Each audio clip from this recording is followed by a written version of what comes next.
Well, if you want to have a look at what an uncompromising spirit looks like in the midst of threat of death and danger, you want to tune in to this episode of Loving the Scriptures, because we're going to look at the story of Shadrach, Meshach, and Abednego in the fiery furnace. It's part of our continuing series on childhood classics.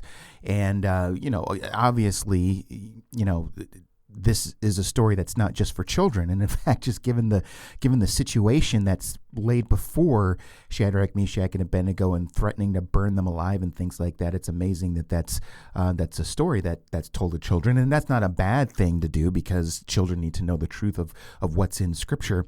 But it's just, again, I think I've mentioned this before, that, some stories in the Bible may be more of a classic to some than to others, just depending on how often they were exposed to this story as kids, if they grew up in the church and everything. But this is one that I seem to see pretty often, and things that you would see, a story that you would see in storybooks and things like that. But, really in this story of these three stellar guys, you have an incredible display of firmness in their stand and their faith in God, unwavering, just convictions, and a willingness to die, which, by the way, with no fear. At least you get that sense from the text when you look at it.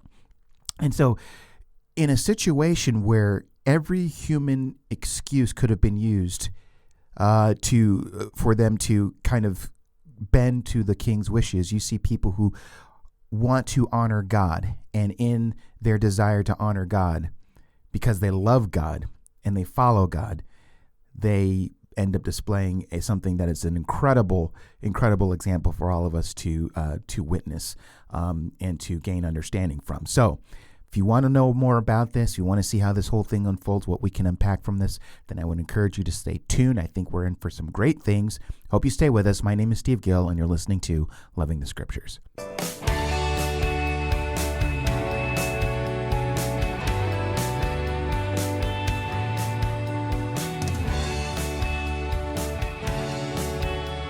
Okay, so here's the reality. Let's start with a basic reality. First and foremost, before we delve into this thing, it is very unlikely in this day and age right now, in the culture that we're living in right now, that we will find ourselves in a situation where somebody tells us to renounce your faith in Christ, or to deny God, or something like that, or else you will be thrown into a fiery furnace. Or maybe some of its equivalent, other things that you've seen down throughout history, being burned at the stake or something like that, or being thrown into a gladiatorial arena with hungry lions. I mean, those things have happened, and to some degree that still does happen in other places of the world.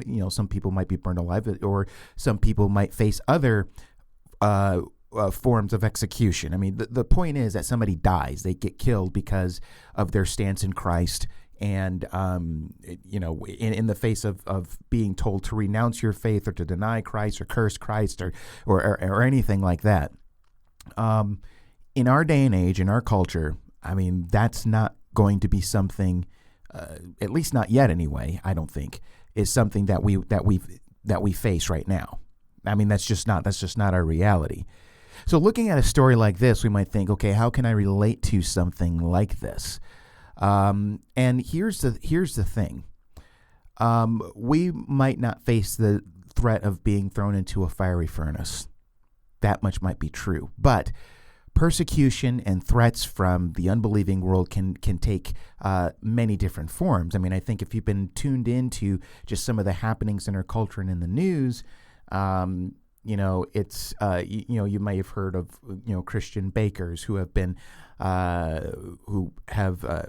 gay couples come in and say that, and ask them to bake a cake for their homosexual wedding, and the baker, who is a Christian, will say that goes against my conviction. I don't want to do that. I'll be happy to make any other cake and any other occasion or something like that, but with my convictions, that can't be the case. And people have suffered the consequences for that. Those things hurt, those things sting. I mean, just the consequences that unfold because of those things. But still, at the same time, it's not in the same vein of being thrown into a fiery furnace. But the one thing that I would say, though, is that things that you see that are along the lines of persecution or threats to a Christian baker who will not bake a cake for a homosexual wedding or something like that, that's a small beginning point of something that I believe and I think that I feel is something that's going to be much more commonplace down the road.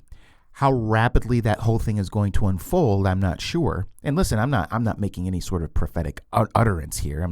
I don't know. I might be totally wrong. I'm just saying the sense that I get with the temperature that you have here of culture, it is not outside of the realm of possibility by any means that the United States at some point down the road turns into a country where more extreme forms of persecution crops up against believers in Christ, and where believers are going to be put into a situation where they are going to be forced to make a decision: continue to stand firm in Christ, continue to stand firm in God, or you deny him.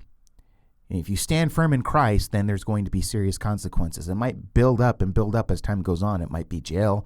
It might be, something happens to your family, whatever sorts of things. Now, again, I know that for a lot of you listening to me out there, I mean, you hear stuff like that. And for a lot of you, listen, I know for a lot of you might think, okay, no, I think that sort of thing will never happen here in the United States.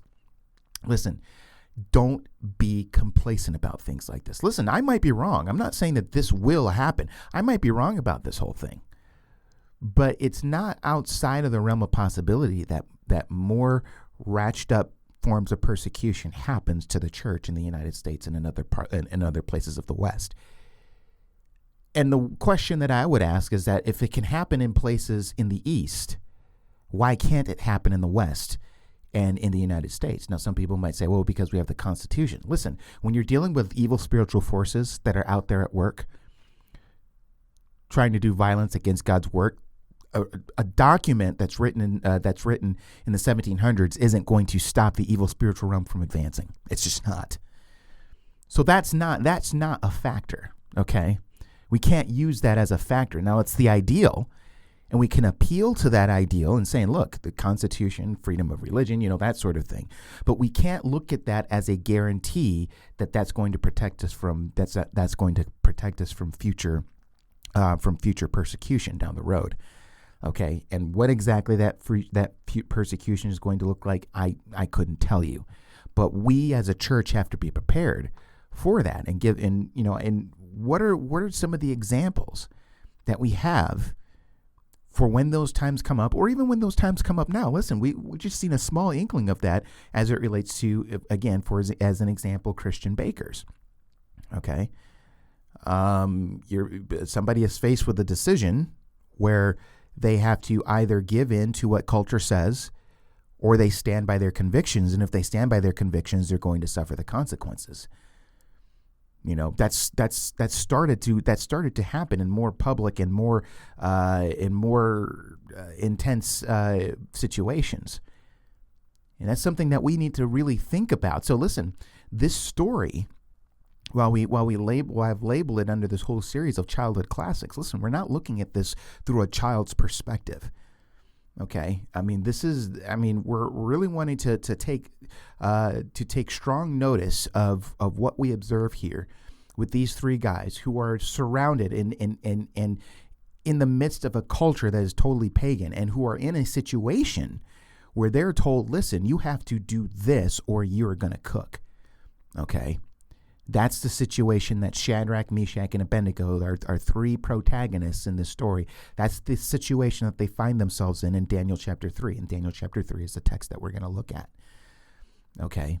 Now, to set the stage here, Shadrach, Meshach, and Abednego, along with Daniel, were among a multitude of Israelites who were part of the Babylonian exile out of the land of Israel. In this case, out of the land of Judah, the southern kingdom, and exiled to the land of Babylon. And if you know the history of the Old Testament and everything, you know that the exile happened. That was all part of the judgment of God on the southern kingdom for their idolatry and their continued rebellion. They've been warned about stuff like this, and they didn't heed to the Lord's call.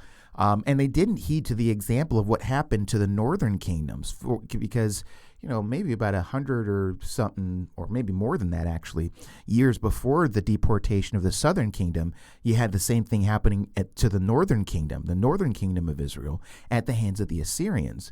And, seeing that happen, Judah, just really didn't take the hint. And so eventually, after a lot of long suffering from the Lord, the judgment befalls on them in the form of the Babylonian exile. So you have a lot of these people from Judah who've been exiled out of their land. And listen, the land was so important to these people. So to be taken out of that land is truly I don't even know the words to describe, but it is a very crushing blow. Okay.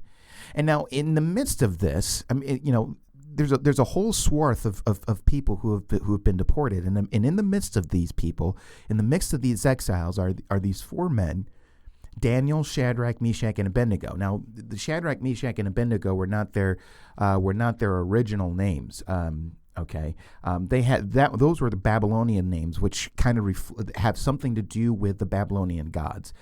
I don't know specifically what. I didn't do much research on that, but their original names, the original names of Shadrach, Meshach, and Abednego was Hananiah, Mishael, and Azariah.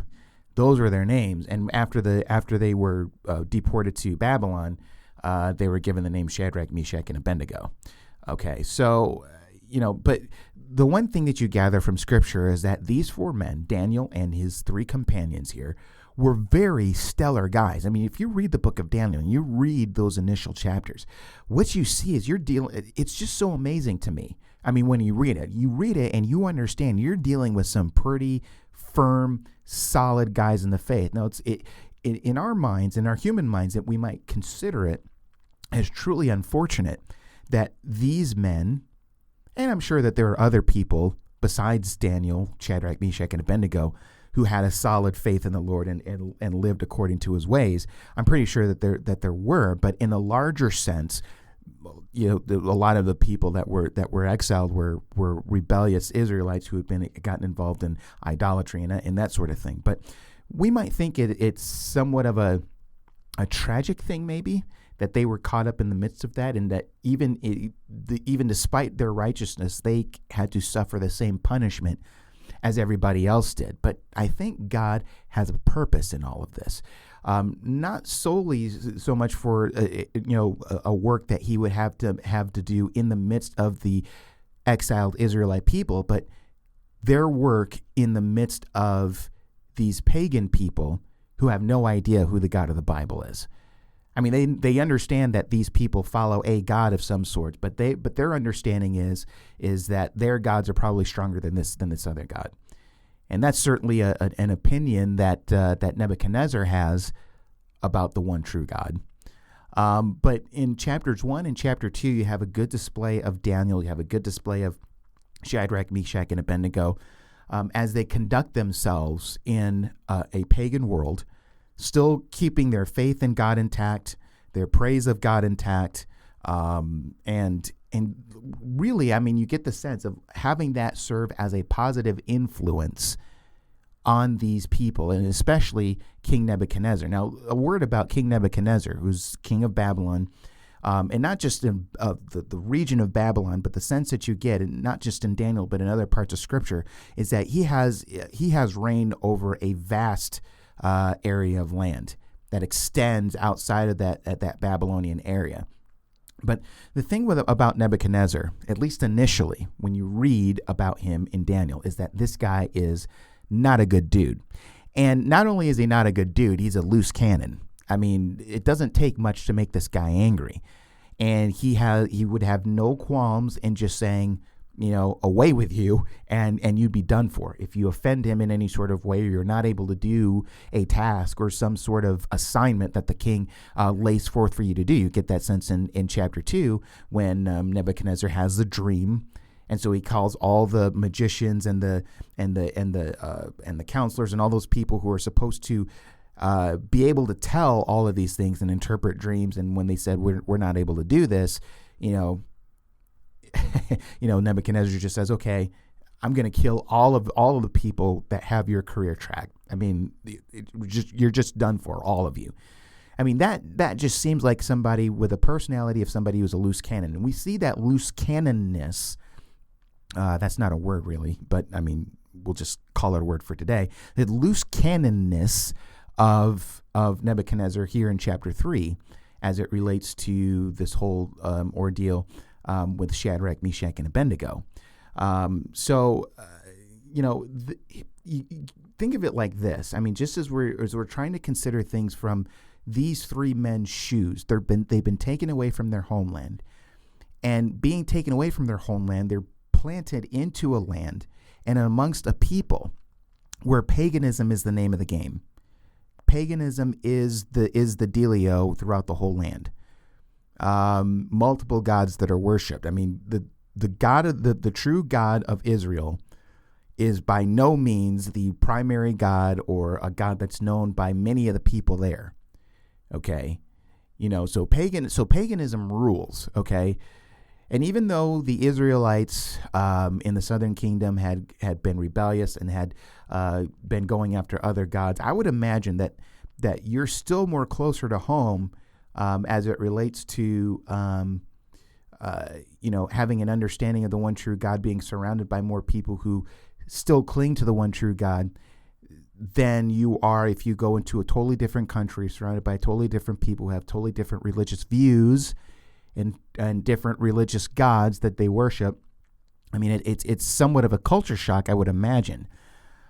So that's the situation that Shadrach, Meshach, and Abednego find themselves in chapter 3. Now, where Daniel is in this whole thing, we don't know.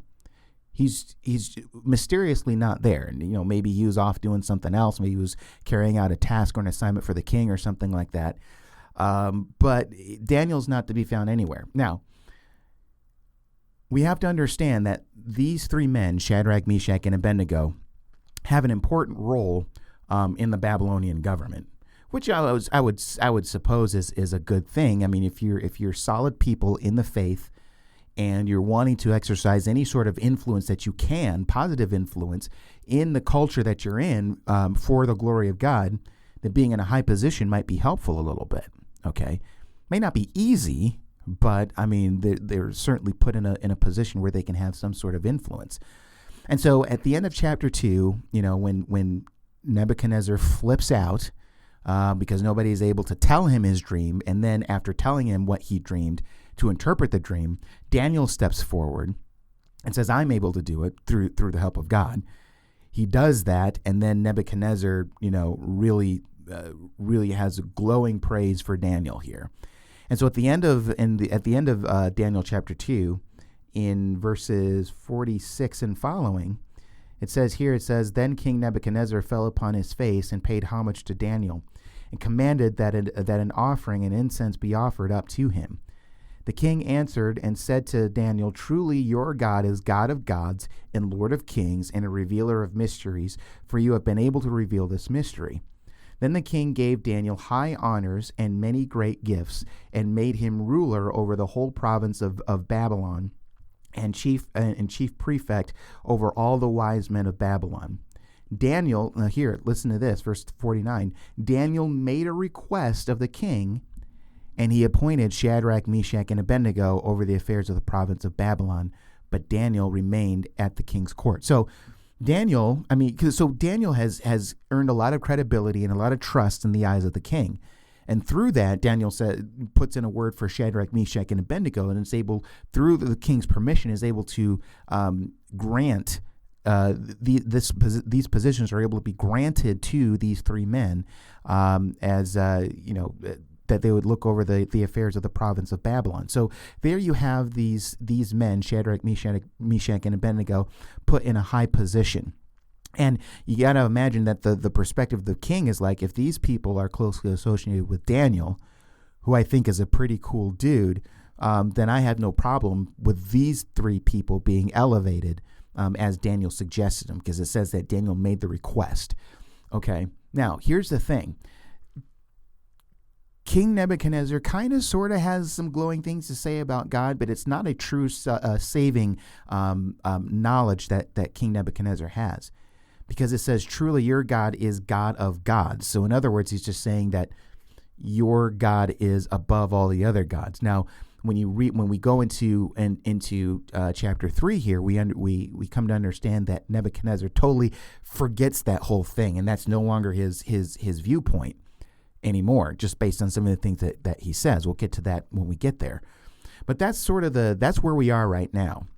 So that's the cultural context, the historical context, and this is the context of where these three men are right now. They've been elevated to high positions in the province of Babylon.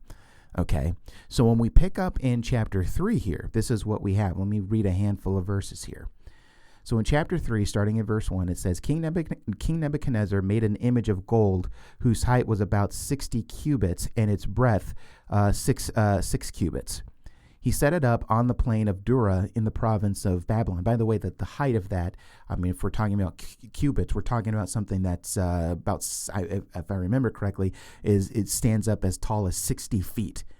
So that's pretty darn tall, okay? So this is this large statue made of gold. All right, verse 2. Then King Nebuchadnezzar sent together the satraps, the prefects, and the governors, the counselors, the treasurers, the justices, the magistrates, and all the officials of the provinces to come to the dedication of the image that King Nebuchadnezzar had set up.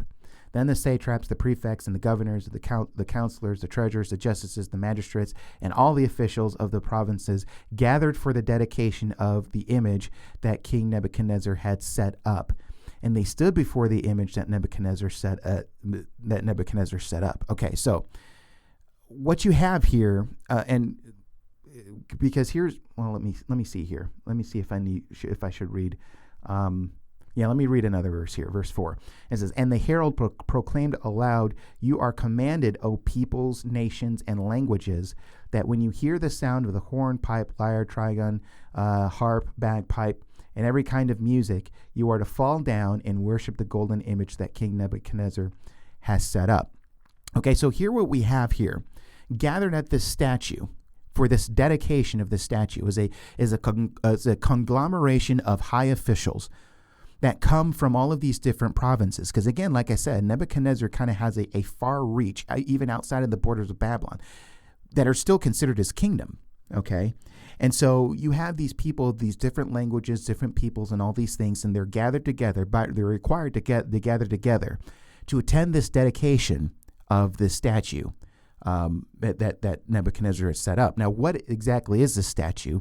I'm not entirely sure. I would imagine that it would have something to do with Nebuchadnezzar himself. So maybe this is some sort of a monument to himself, so that when they're told to worship, they're to worship the statue, understanding that it's a representation of Nebuchadnezzar as a deified figure, perhaps.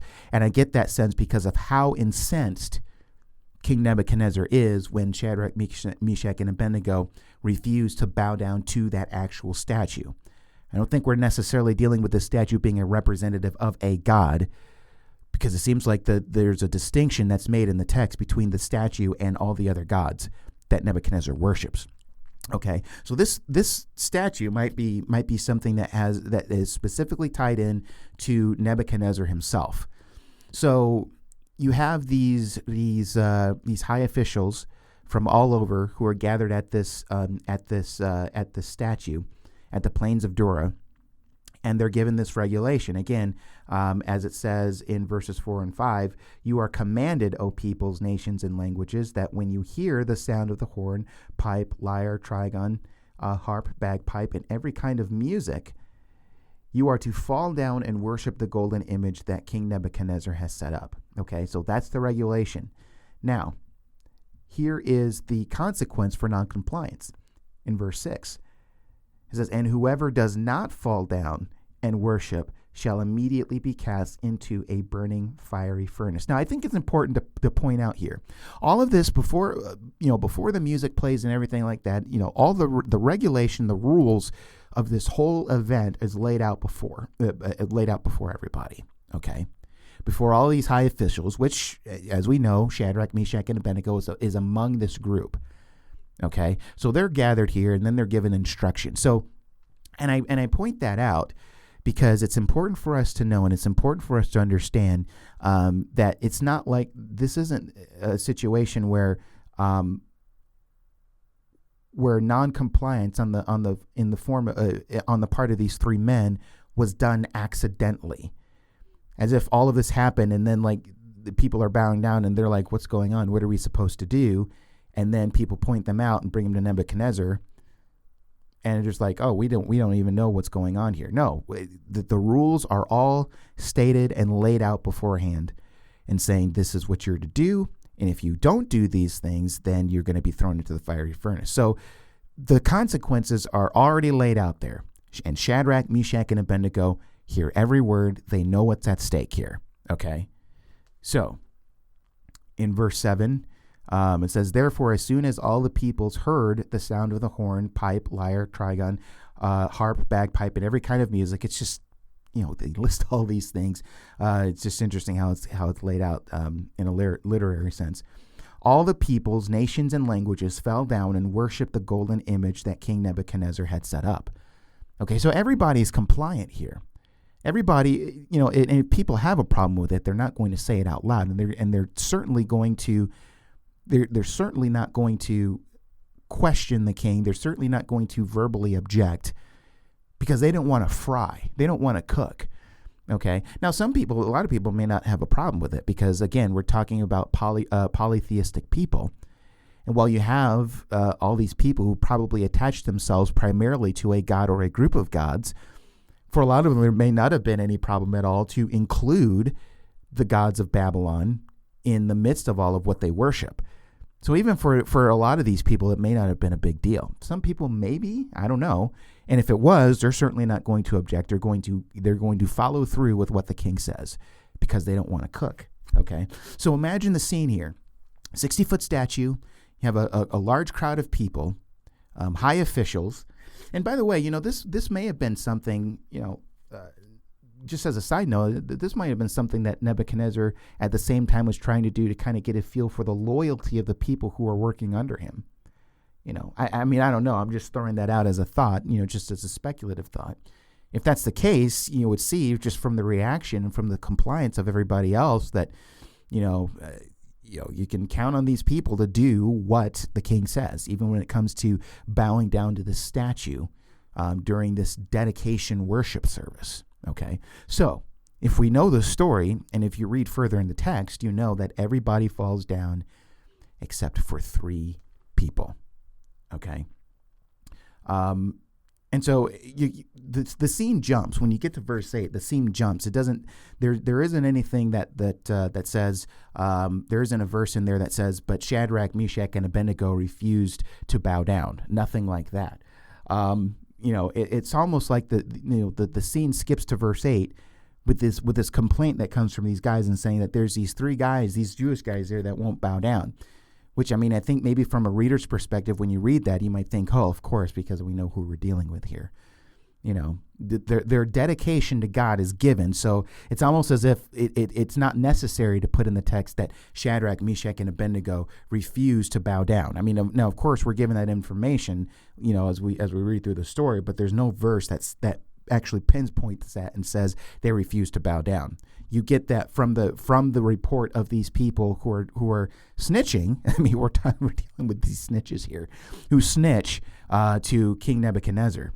Now, these people might have had it in for these guys for their own personal reasons. Maybe there was jealousy, because they had a powerful position that they wanted. You can speculate on that as well. But when you get into verse 8, this is what you have here, where it says, "Therefore, at that time, certain Chaldeans came forward and maliciously accused the Jews. They declared to King Nebuchadnezzar, 'O king, live forever. You, O king, have made a decree that every man who hears the sound of the horn, pipe, lyre, triad, harp, bagpipe, and every kind of music,'" that whole ordeal, "'shall fall down and worship the golden image. And whoever does not fall down and worship shall be cast into a burning fiery furnace. There are certain Jews, and maybe there's some sense that they resented their ethnicity as well. Who knows? I mean, these are foreigners who have taken up high position. Maybe that was something that rubbed them the wrong way too. I don't know. But it says in verse 12, there are certain Jews whom you have appointed over the affairs of the province of Babylon, Shadrach, Meshach, and Abednego. These men, O king, pay no attention to you. They do not serve your gods or worship the golden image that you have set up. Now, what I find very interesting about this, that last part there that you read near the end of that part in verse 12, where it says, "These men, O king, pay no attention to you."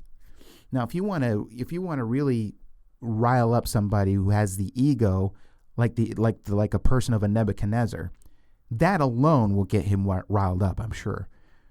These are people, he says, who pay no attention to you. Now, of course, attached to that whole thing, if they don't pay attention to you, is that they don't fall down and worship this image and everything like that. But it's just interesting. He says they don't pay attention to you. Now, imagine a man of Nebuchadnezzar's personality, who he knows is a loose cannon, and who wants people to worship this image, which, again, might be a representation of himself. Having these guys come in and telling him, look, these people pay no attention to you. They don't pay attention to you. You think that's going to get him riled up? Absolutely. And certainly it does. So when you continue on in the story here in verse 13, it says, then Nebuchadnezzar, in furious rage, see, like I said, it doesn't take much. It doesn't take much. He's not somebody who's just mildly annoyed or something like that. It is just like this one thing that's told to Nebuchadnezzar about these guys sets him off. It says, then Nebuchadnezzar, in a furious rage, commanded that Shadrach, Meshach, and Abednego be brought. So they brought these men before the king. Nebuchadnezzar answered and said to them, is it true, O Shadrach, Meshach, and Abednego, that you do not serve my gods or worship the golden image that I have set up? There's a distinction I was making before. You do not serve my gods. That's one. And then on the other side, or worship the golden image that I have set up.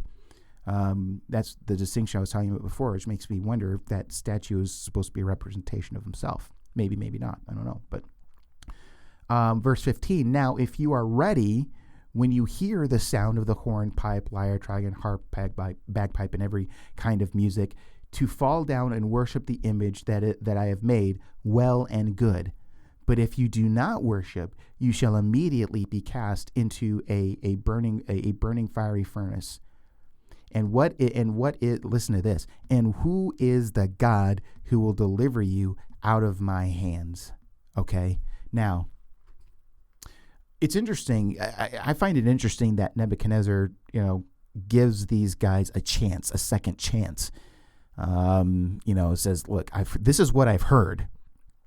And if you know the regulation, so if you are ready to do it right now. But if not, then you will immediately, and remember, and notice there in that text, it says immediately, you will immediately be thrown into the fiery furnace. Okay. There isn't going to be any sort of delay. If you say no now, then immediately you're going right into that stove. Okay. That's the situation that's presented before them. So now, let's step back for a second, because now let's step into these three men's shoes, their sandals, and understand what's going on here. Do you understand the courage that these three men had?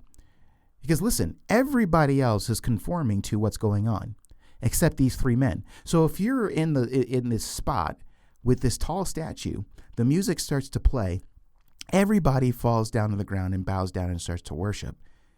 And you are standing up and refusing to bow down. Everybody else is on the ground. You're not. You're standing up. You're going to stick out.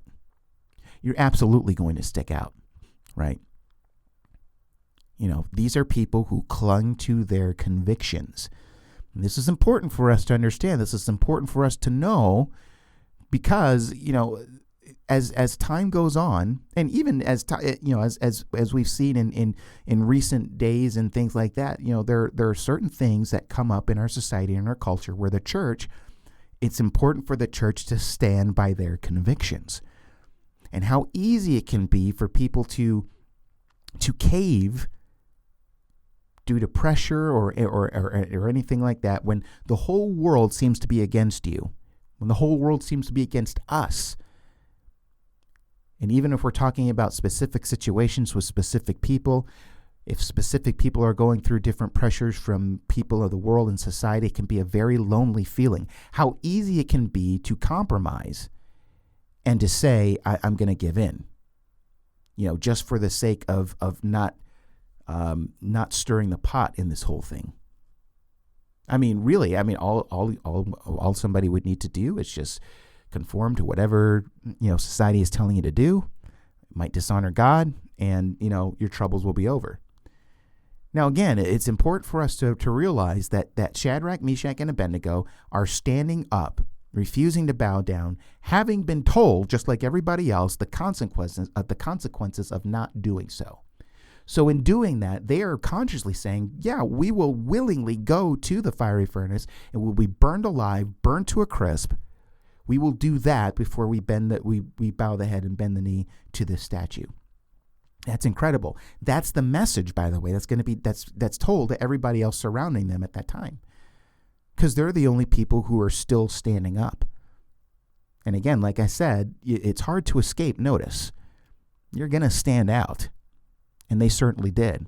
And so these guys, they come up and they say, hey, to the king and say, hey, there's these 3 Jewish dudes out there who are refusing to bow down.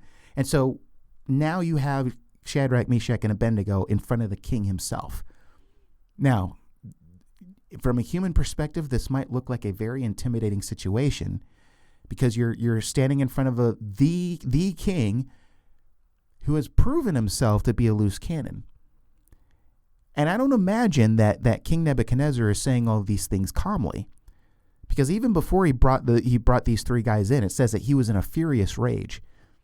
So I wouldn't be surprised if Nebuchadnezzar is displaying himself in a very, very outrageous way.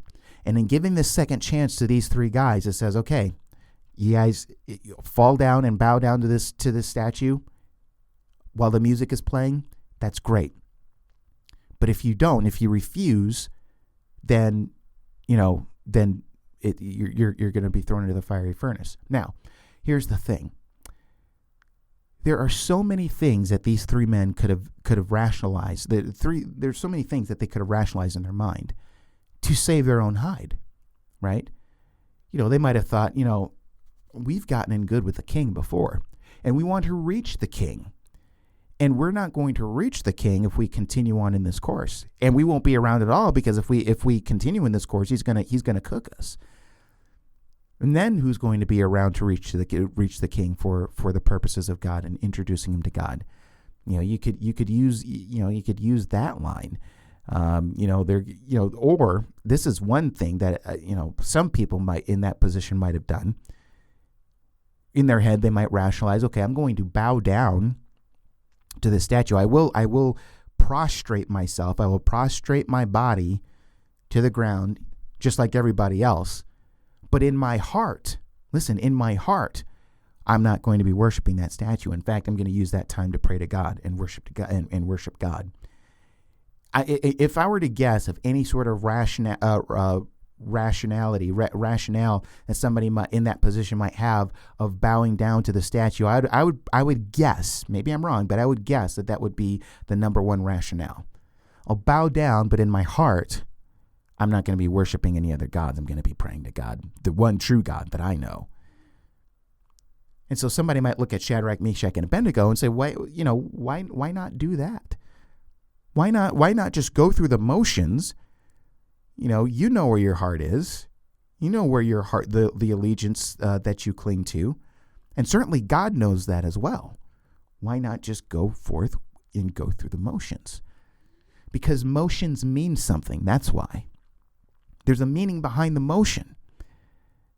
And so really it's a hard, and listen, bowing down to it is a violation of the second commandment. Should not have any idols or bow down to their images, right? That's a clear violation of what the law, what the Ten Commandments actually say.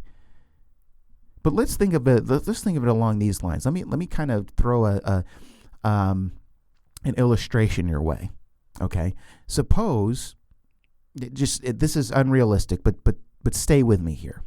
I'd ask you, stay with me, and I'll address this to men, maybe just because I'm a man too, and whatever. But men, let's say that if you're married, and let's narrow it down. Let's say that you're married, and the person that you're married has blonde hair, okay, and the government releases a decree and says for 1 full week, for 7 days, anybody who is married to a woman who has blonde hair is required and commanded to not sleep with that woman for that whole week, and you are to sleep with somebody else who has red hair, let's say.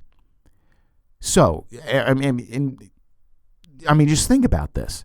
And I use this as an illustration, marriage and sex and relationship and everything like that, because of the relationship that exists within a marriage, the closeness, relation, that sort of thing, and sex being its ultimate expression of that love and that caring between a man and a woman when they become one flesh in the sexual intercourse interaction there. But let's say that the government says you are to set your wife aside who has blonde hair for a month, or excuse me, I said a week, I think in the illustration, and you are not allowed to sleep with her, but you are required to sleep with somebody else who is not your wife who has red hair. And so obviously your blonde-headed wife is not going to look upon that with favor, and she's not going to feel any better if the husband's response to that is, well, honey, I'm gonna follow through on this, but understand that I might be sleeping with this one woman and having physical relations with her, but it's just bodily. It's just going through the motions. My heart is still with you, and you're my number one woman. I'm going to be thinking about you the whole time that this is going on, and that sort of thing. You think that that's going to make your wife feel any better about the situation? Probably not. Probably not. And so in the same way, because we're dealing with 3 men who have a strong relationship with God, who has laid out a requirement that says you are not to bow down to these things, and doing so dishonors him. Now, if we're dealing with these 3 guys who are so in love with God, they don't want to dishonor him. They don't want to go through the motions of that. Body and heart, body and soul. And so they're not going to take that step that's going to dishonor God. And so that's the whole thing. That's the whole thing that we have there. But another thing that I think is important for us to realize, and another thing that's important for us to consider here, is that if you're dealing with people who are trying to have a verbal and practical testimony to the people around them. Remember, this is a totally pagan culture. Paganism all around. You're trying to reach these people for God.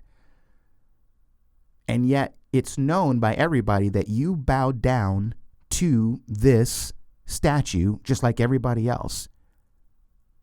And then later on down the line, when you try and communicate the things of God to these people, they might say, well, wait a minute, weren't you with everybody else when we were at that statue and the music played and you bowed down?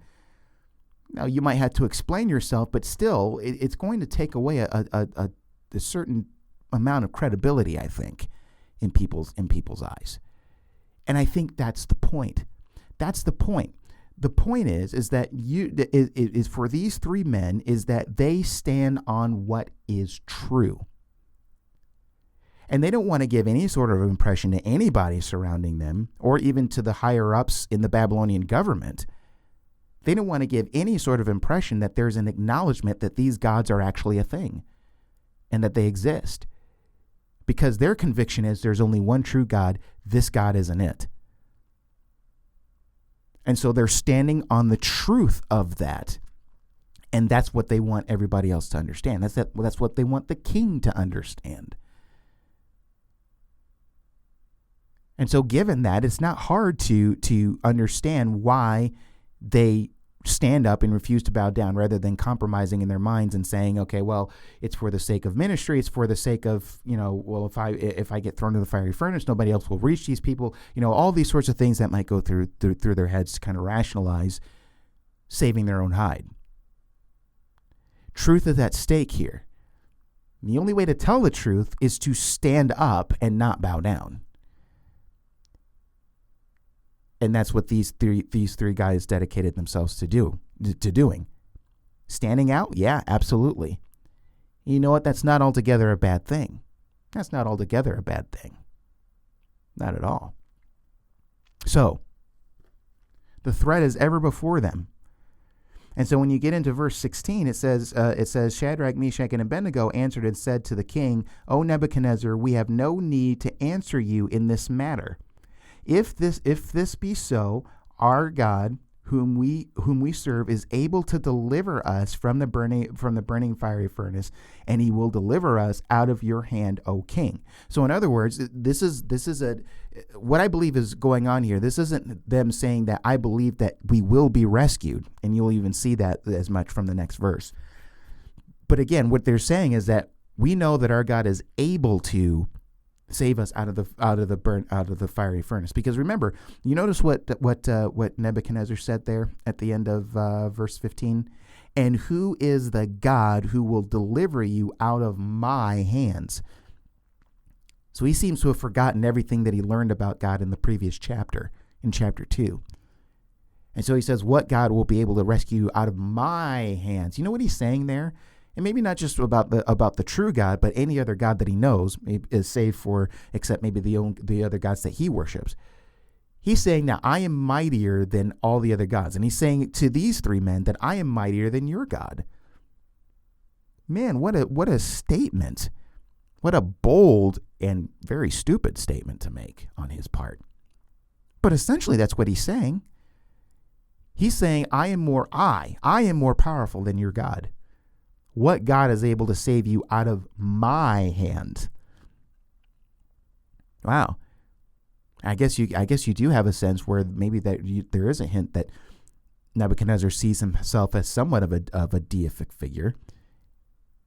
Whether that's the case or not, the thing that you see here is that Nebuchadnezzar thinks that he's more powerful than a lot of the other gods, including the God that Shadrach, Meshach, and Abednego worship.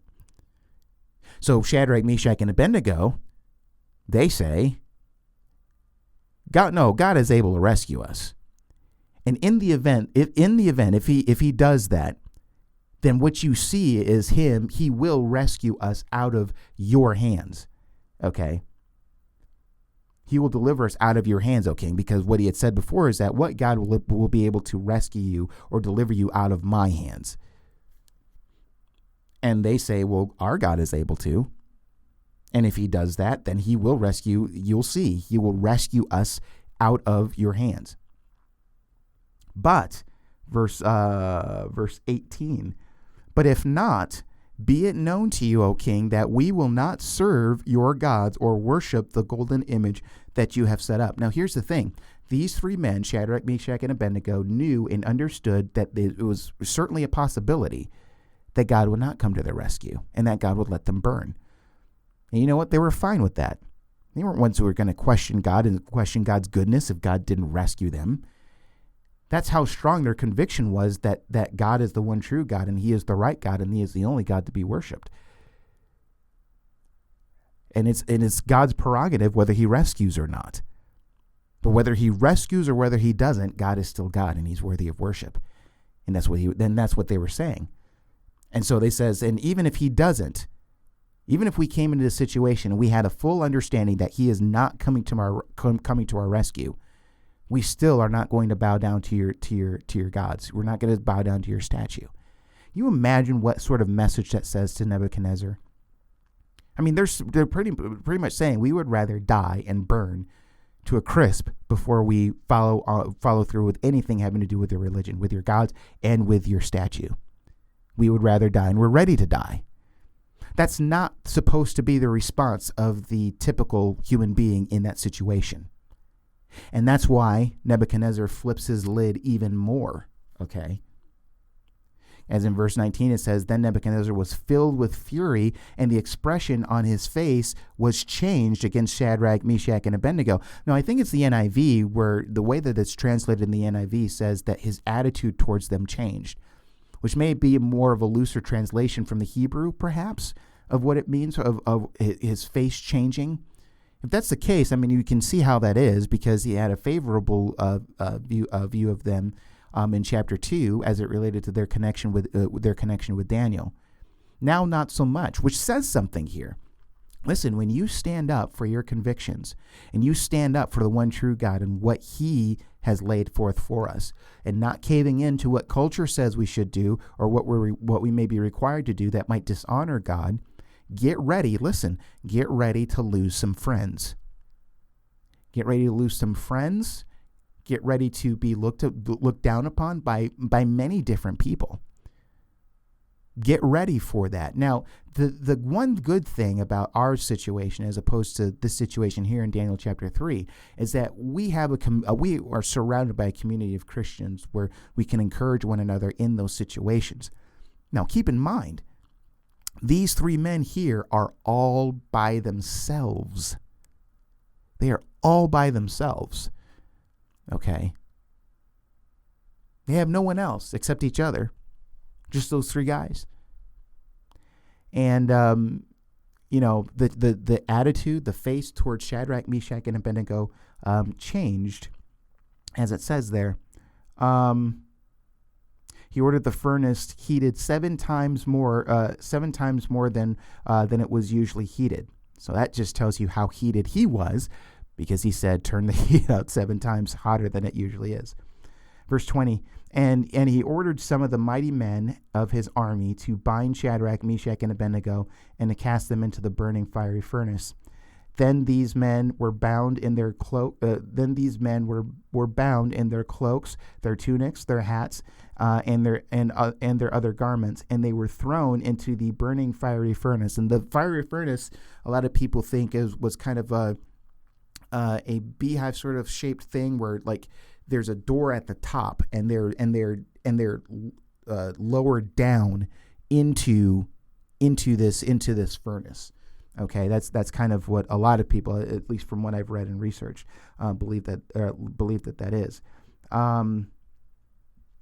Verse 22: because the king's order was urgent and the furnace overheated, the flame of the fire killed those who took up Shadrach, Meshach, and Abednego. And these three men, Shadrach, Meshach, and Abednego, fell bound into the burning fiery furnace. So there you go. Okay, they're lowered in there. Now again, notice it said there that the people who are lowering them in got killed by the flame. Now we know the end of the story. That Shadrach, Meshach, and Abednego were rescued from there. So what does that tell you, though? I mean, there's a distinction right there. These people who are lowering them through because of the overheatedness and everything, the flame ends up killing them. But yet Shadrach, Meshach, and Abednego come out of here unscathed. Kind of tells you something pretty interesting.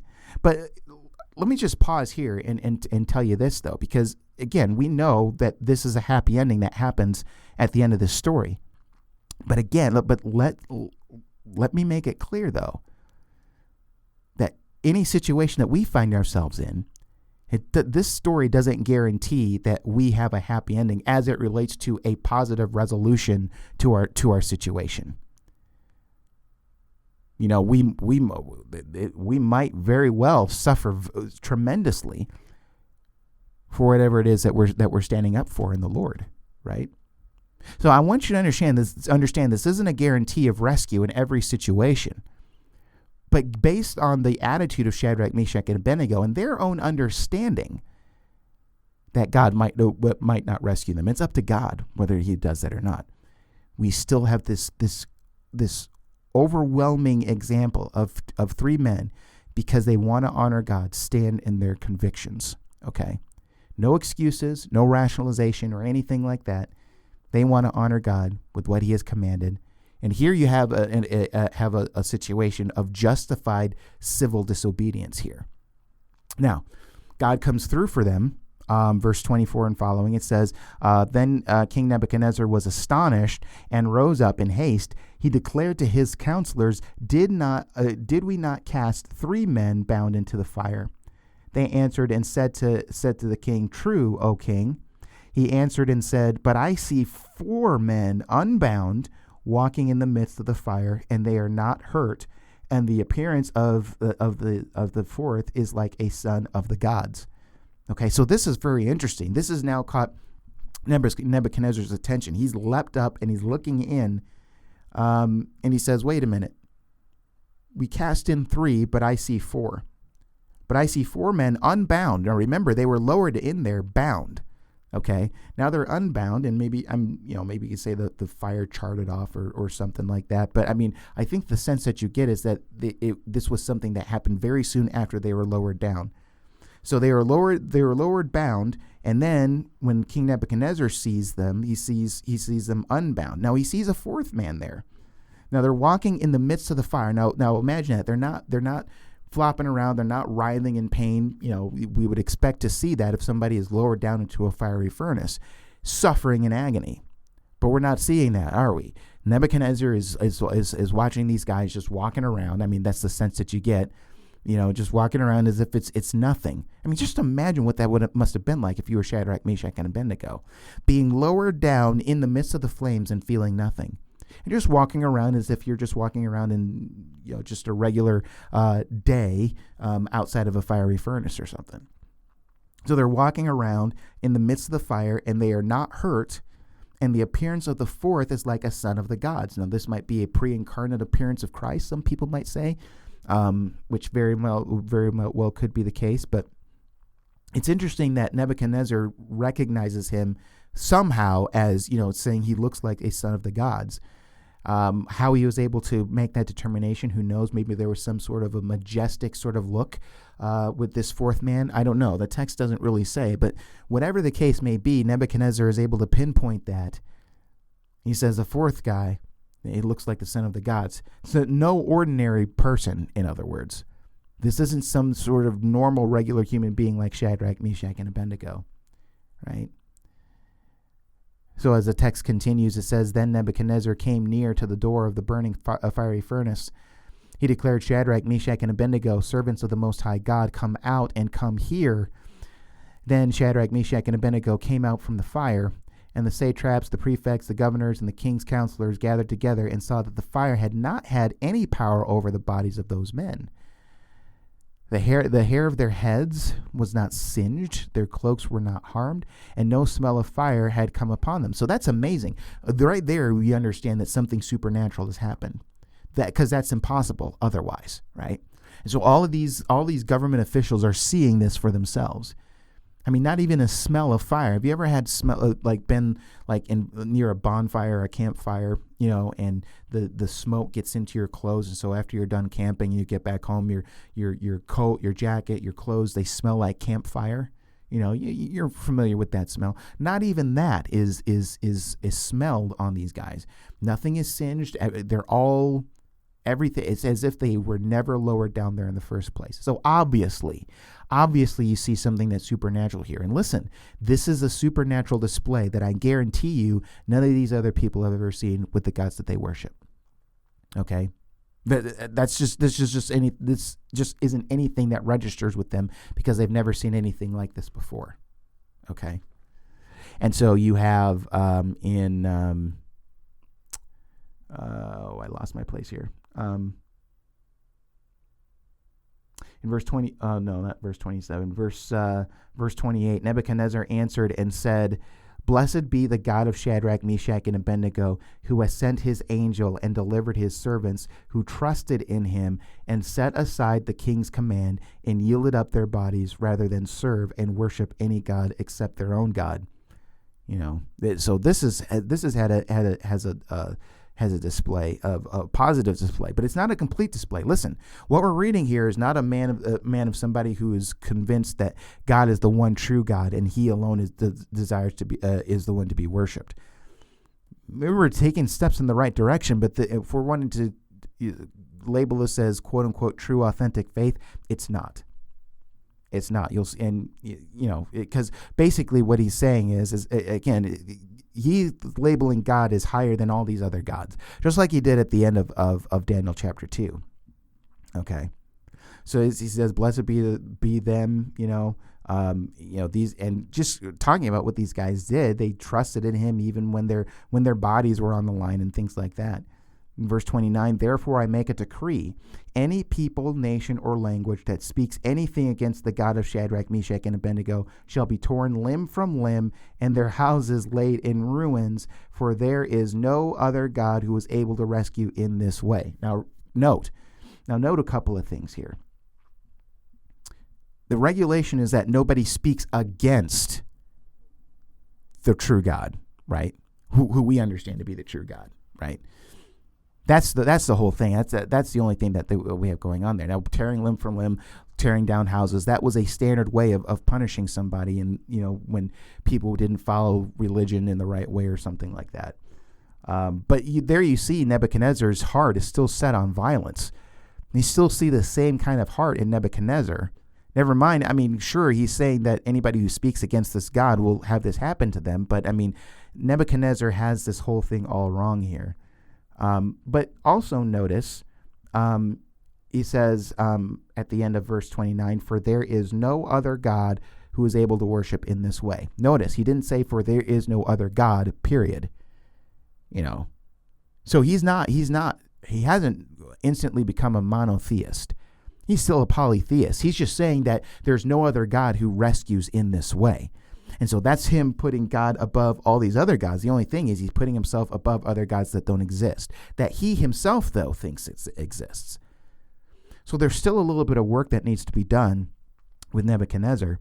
In verse 30, it says, then the king promoted Shadrach, Meshach, and Abednego in the province of Babylon. So they got another promotion, I guess, which is good for them. But back to Nebuchadnezzar, though, and just his attitude towards God, the one thing that we do see God grab a hold of Nebuchadnezzar.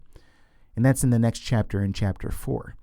You might be familiar with the story. If not, you can read it on your own time in chapter 4. But Nebuchadnezzar still has that prideful attitude about him. God humbles him by giving him the mind of an animal. So he's roaming around and crawling around like an animal. He's lost his mind, all by the divine hand of God.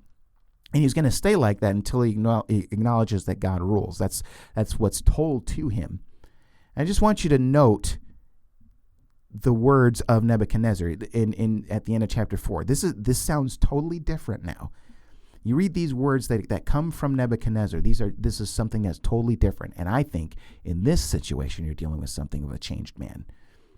In verse 34 of Daniel chapter 4, it says, At the end of the days, I, Nebuchadnezzar, lifted my eyes to heaven, and my reason returned to me, and I blessed the Most High, and praised and honored him who lives forever. For his dominion is an everlasting dominion, and his kingdom endures from generation to generation.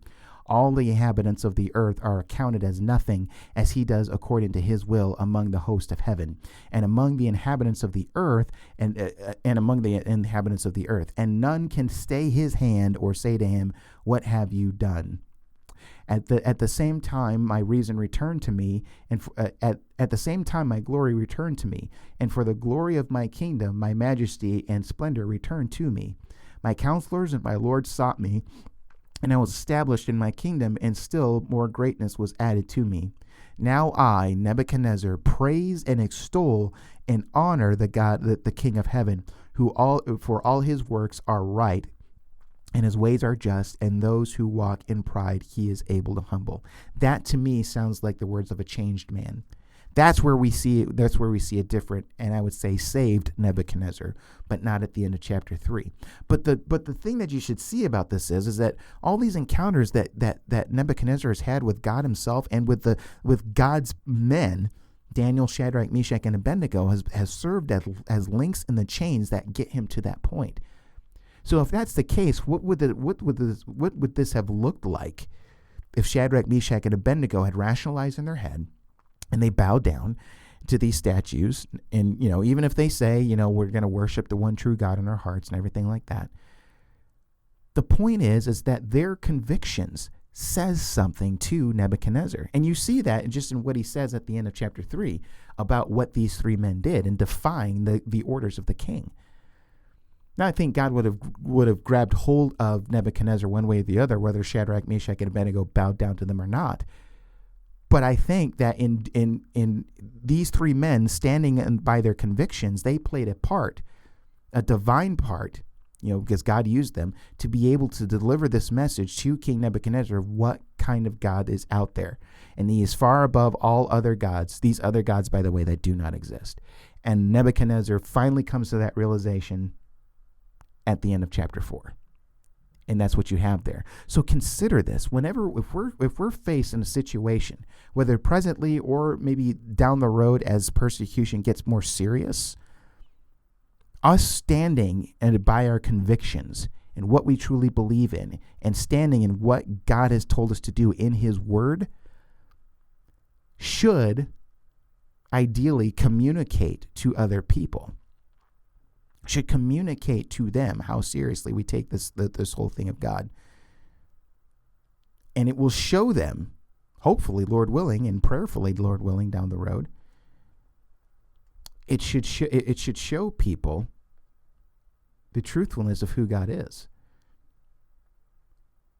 and how much value we put in the God that we serve. We value God so much that we aren't going to cave into anything that you say. And granted, the consequences might be severe, whatever that might look like for us in the 21st century or beyond down the road. The consequences might be severe, but you know what? I value God so much that I cannot do what you tell me to do. I want to honor God because I love God. That's why, by the way, I think in a lot of cases when there's widespread persecution, where there's been widespread persecution in the history of the church, and there have been many martyrs who have died for the faith, that it hasn't resulted in a decrease of Christian conversions and the growth of the church, but it's caused an increase of it. Because when you have people laying down their lives like that for their God, what you're dealing with, or what people on the outside looking in see, is that, man, there's something extremely valuable about this God that they worship. If they're willing to go through everything that they're going through, if they're willing to lay down their lives, undergoing the most torturous form of capital punishment, or whatever the case might be. And there have been a lot of doozies in history as far as how people have been killed. It says something. It speaks to them, and it brings about conviction. I think places like Philippians chapter 1 suggests things like that. As people are going through suffering, that's a sign to the persecutors that they will be judged, and that by God.